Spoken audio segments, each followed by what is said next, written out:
All right, what's going on YouTube? This is Boxingwave. Gonna do a quick video, man. Like, I want to talk about this fight between Devin Haney and Brian Norman Jr. a little bit. We're getting closer and closer. The fight is on November 22nd. It's an excellent card. It's not even a main event, but this fight and this card is great. We have a couple of really good cards. Even the other card with Lamont Roach and Pitbull Cruz is a great card too. But this card here might be like one of the best. I mean, if we're looking at the matchups itself, it's one of the best cards of the year. But we're a couple of weeks away, and I'm not doing a breakdown yet because I haven't started doing any film study yet. But I will. But we have fights this weekend. We have another big fight next weekend with Conor Ben and Chris Eubank Jr. having their rematch. But yo, this fight I'm so excited about. I guess it's because it's two American fighters. I like both fighters, you know what I mean? Like Brian Norman, obviously I haven't been following him as long as Devin Haney. But he gives really good interviews. Like he's a really, really mature kid. Regardless of how you feel about their dads, because both of their dads do a hell of a lot. They do a ton of interviews all year round. But I like Brian Norman Jr. Like I like his interviews. Like when I see his interviews now, I click only because he don't say too much, but he says enough, and I just like his mature mind. Um, Now when it comes to him though, a lot of things that Devin Haney has said is true because when you look at the resumes, Brian Norman has not been in the ring with the better oppositions. I mean, if we're just removing the fact that he's a welterweight, a career welter, and he has the size advantage and he's fought the bigger guys, there's not much there. You know what I mean? The Quentin Randall fight is the one fight that I would go to, and that's gonna be my go-to when I do a film study. But that fight is a couple years old, and even though 2 years ain't a long time, a fighter as young as Brian Norman Jr., he's 24 now. A fighter as young as him is gonna develop with each fight, and he's had a few fights since then. Those other fighters though don't really compare to Devin Haney style wise, and even though he's knocked like Santiago and Jin Sasaki, I mean those are good wins. But the Quentin Randall fight, I'm gonna start from there. You know what I mean? It only makes sense because the way Devin Haney is fighting is no really other compares. Quentin Randall has a long, he's tall, he's rangy, he's tough, very durable. He lost to a Rohan Polanco recently, and Polanco actually did better. But that doesn't always mean anything. You know what I mean? But I like Brian Norman Jr. You know what I mean? He seems so cool. It's like hard not to like him. I mean everything he says, it just makes sense. It clicks. Even when he was talking about Booth's situation and stuff like that, it makes a lot of sense, and I've come to like him. Um, but when it comes to Devin Haney, it's like he has all the experience, but at the same time, it's hard to really gauge where he's at right now at this moment because I know what he can do. I know where he's been. I know, technically he's undefeated because of that one loss he suffered against Ryan Garcia that got overturned into a no contest because Ryan obviously popped 30, right? So he on paper he has no losses. But since that fight, and he took a beating in that fight, even though he fought to the end. Uh, he's only had one fight, and that was against Jose Ramirez. And to me, uh, I can't really tell where how I can't tell. I and that's the base of my video, and that's going to be the base of my breakdown when I really get into the details. I can't tell where he's at right now. That performance, that one fight, really didn't answer any questions for me because like to me, defensively, he was way more responsible. But that's not the Devin Haney that I grew into liking. You know what I mean? I know Devin Haney. A lot of people talk about like his style and how they dislike him, but I don't feel like Devin Haney is really a runner. I just think he don't have a lot of power.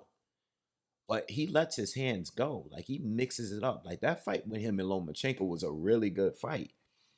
You know what I mean? He be in the pocket with people. And, even when he got clipped by Jorge Linares, right? For example, I remember doing a breakdown before that fight, and I said the exact thing that he needs to worry about. There was a short right hand counter, and I knew Devin Haney would be in the pocket at times. He likes to throw combination. Like people put him in the same box as Shakur Stevenson, and I don't think they fight alike. They have similarities to where we can compare the two, but they don't fight alike. Like, you know what I mean? They just the major similarity between the two is that they both are really technically sound boxers that don't have a lot of power. You know what I mean? And I think, they're black American fighters, obviously, so they're gonna compare it to that. But Devin Haney, the way he fought, and I'm not saying he's never fought a boring fight. I think I hated the Gamboa fight. But outside of the Gamboa fight and now the Ramirez fight, which was recently, I don't I wouldn't say he's boring. I just don't think he has like when he's dominant in a fight, he can't get people out of there. It's like how Shakur is. You can't get the fighters out of there. It becomes boring because you're so dominant. And the same thing is people hated Floyd for the same reason, because he's not getting the stoppages. And I think that's why people really hate him overall. But he fights. He lets his hands go. I would even say that he lets his hands go more than Shakur. With all that being said, it's hard to call his fight. I remember when it first got announced. Me too. I didn't think it would happen. Why? Because Devin Haney is moving up to 47, fighting who I think is the best 47 pounder right now, even though there's not much there. It is a weaker division right at this point. And then Boots moving up made it even weaker, right? Excuse me. You have a bunch of guys that's really not that proven. And Brian Norman Jr., at the end of the day, let's be real, like the hype behind him really was solely based off a sparring story with Terrence Crawford. Like that's how it really started popping off. His popularity, started coming from that. And then he started having these fights where he wasn't really, like dominant, from when I heard about him and what happened with him and Bud in sparring. When I saw that in his real fights, I was like, he looks alright, but nothing crazy. And then the Santiago fight happened, and I was like, whoa, that was a good win. But still, at the end of the day, there's not really much there. And Devin don't fight like these guys. Um, my biggest question is outside of where's Devin Haney at? We'll have a few questions, but the biggest one is not where is Devin Haney? Where is he at right now? Like, you only had one fight since the Ryan Garcia loss. There was a lot of movement. Like, he looks fast. He looks sharp. The defense was good, but offensively, he fought an extremely cautious fight, right? And it's hard for me to gauge where he's at. And B, when it comes to Devin Haney, um, how is he going to win? Can he win fighting similar to the way he used to fight? Can he win like the way he fought Lomachenko? Can he win the fight that way? Because we know that Brian Norman got mad power, right? He hits hard. Can he win fighting that way? Or does he have to take the same approach that he took against, Ramirez in that Times Square fight? Does he take that approach? And I'm expecting him to take that approach because I wouldn't really want to put him in the fire against a guy that hits that hard, especially because you got so much damage from the Ryan Garcia fight? Is he going to be completely sure of himself when he's in the ring? Because he took very few risks against, Jose Ramirez. It's like, and right now, Brian Norman is a way more dangerous fighter and capable fighter than Jose Ramirez is right now. So how does he win? I'm expecting Devin Haney to be safe, to move, to keep him on the end of his jab. Um, you know, throw a right hand here and there, Uh I'm expecting Brian Norman Jr. to be preparing to his on his footwork and his speed and his foot speed and trying to cut off Devin Haney. Uh I don't know how well he's gonna do. And I don't like putting everything on experience too, because we've seen all year round, like, step up fights is when you see the new things that we haven't seen before. And even though we haven't seen much from Brian Norman Jr., when it's time to step up and you're facing your best op up to this point, we're gonna see things that we haven't seen from him. I mean, I rather just base that, go by that, than just go by what we've seen from him. I'm expecting things to happen in this fight from Brian Norman Jr. that I haven't seen. Now, will it be effective? Will it work against a Devin Haney? I really don't know. We just gotta have to wait and see. It's a very, very hard fight to call. Um, I can see. I'm gonna end it with this because I don't want to give too much away. There's a lot I want to talk about, but I can see Devin Haney winning on points easily, like easily. I can see that. I can see Brian Norman Jr. knocking him out. But what I can also see, and I'm throwing this out there because we've seen other fights this year. This is on a Riyadh season card. And I'm sure Turkey and those guys over there don't want to see what, I'm talking about, like Jermaine Franklin recent fight. There's a few fights out there that's been on these cards where I think the majority of the viewers felt like one fighter was winning, but because the lack of aggression, they didn't get the decision.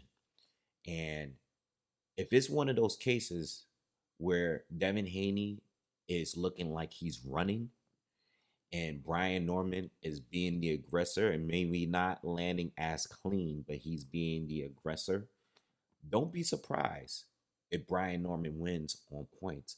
It's very, very possible. Don't sleep on that possibility, you know? So I'm looking at it like that. I'm looking at it like there's a possibility that Brian Norman, can't deal with the movement of Haney, the jab, the speed, and all that, the experience. But there's also a possibility that Brian Norman Jr. can either knock him out or win on points just because he's being the aggressor. You know what I mean? Um, this is boxing at the end of the day. Anything could really happen. But I love the fight. I don't think that this is going to be the best fight on the card because even though I'm excited for this fight, I don't think it's going to be the best fight. I think matchup wise, I think some of the other fights probably be, you got Abdullah Mason, Sam Noakes, you got the main event, like it's Benavidez against Yard. Like these are other really, really good fights. You know what I mean? You got Bam Rodriguez. I mean, come on. Like, like these are the good fights. But I am very excited to see how this fight is going to play out. I hope it's not a disappointment. Again, I'm not expecting Haney to fight reckless, and I don't expect Haney to be trying to please a crowd like him, his father, the way they prepare for fights. I don't think they go in there to try to be a crowd pleaser. I think they go in there to try to win. And I think that Devin Haney is more skilled based on what I've seen from Brian Norman. But Brian Norman pulls out some new tricks here, and we see things that we haven't seen from him before. If he's able, foot wise, to keep up with him and able to still get those shots off, maybe we could see something new. My thing is don't focus too much on the power.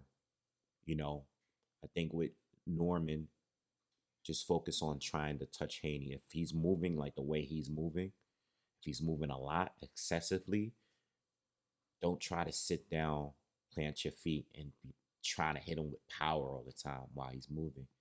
That's why a lot of guys that are heavy hitters, this is how they get outboxed by movers. You know, try to keep up with him, try to cut him off, try to touch something with him. Once you get the experience and or the moving and stuff becomes a little bit more familiar, and once you get to points where you can trap him, try to counter him with good shots, then you start throwing the power, mixing the power in there. Anyway, again, I don't want to give too much away. I am going to do a real breakdown where we're going to talk about past opponents, but I just wanted to give you like a little preview before we get there. Uh, Interested in hearing what you guys got to say or reading what you guys got to say in the comments.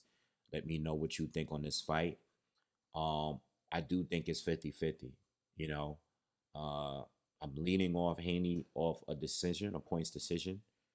But, I think the bet right now, if I were to bet today, I would probably do a Haney by decision hedge with Norman by KO. All right. Let me know what you guys think in the comments. Subscribe to the channel. I'll see you guys in the next one. Peace.